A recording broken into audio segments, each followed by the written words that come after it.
Then Job replied to the Lord, I know that you can do all things. No plans of yours be thwarted.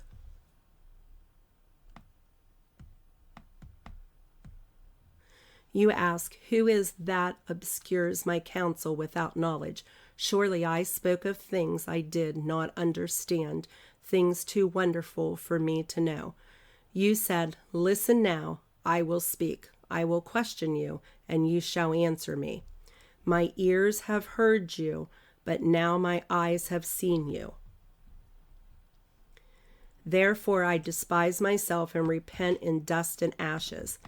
After the Lord said these things to Job, he said to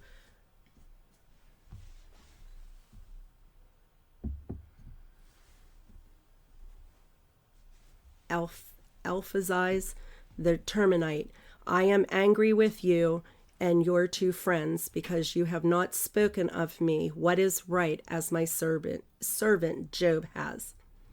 So now take 7 bulls and 7 rams and go to my servant Job and sacrifice a burnt offering for yourselves. My servant Job will pray for you, and I will accept this prayer and not deal with you according to your folly. You have not spoken of me what is right, as my servant Job has. So Eliphaz the Temanite, Bildad the Shuhite, and Zophar the Naamite did what the Lord told them, and the Lord accepted Job's prayer.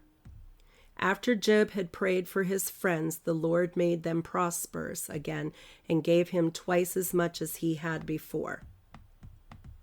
All his brothers and sisters and everyone who had known him before came and ate with him in his house. They comforted and consoled him over all the trouble the Lord had brought upon him, and each one gave him a piece of silver and a gold ring. The Lord blessed them the latter part of Job's life more than the first. He had 14,000 sheep, 6,000 camels, 1,000 yoke of oxen, and 1,000 donkeys. And he had 7 sons and 3 daughters. The first daughter he named Jemiah, the second Zachar, and the third Kenahachba. Nowhere in all the land were there found women as beautiful as Job's daughters, and their father granted them an inheritance along with their brothers. After this, Job lived 140 years. He saw his children and their children to 4th generation. And so he died, old and full of years.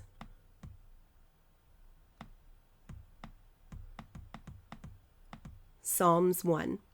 Blessed is the man who does not walk in the counsel of the wicked, or stand in the way of sinners, or sit in the seat of mockers.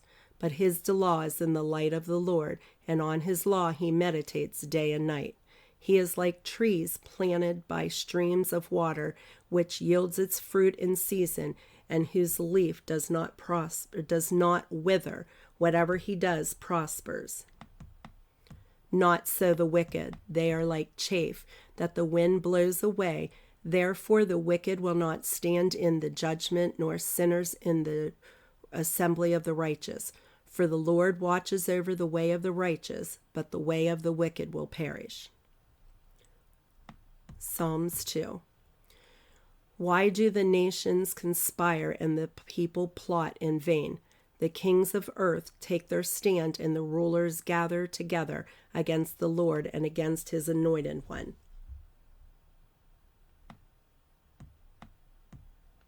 Let us break their chains, they say, and throw off their fetters. The one enthroned in heaven laughs, and the Lord scoffs at them.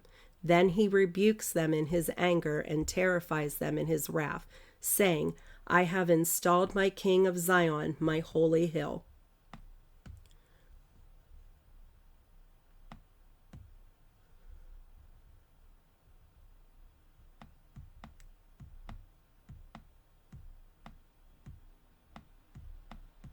Sorry, guys.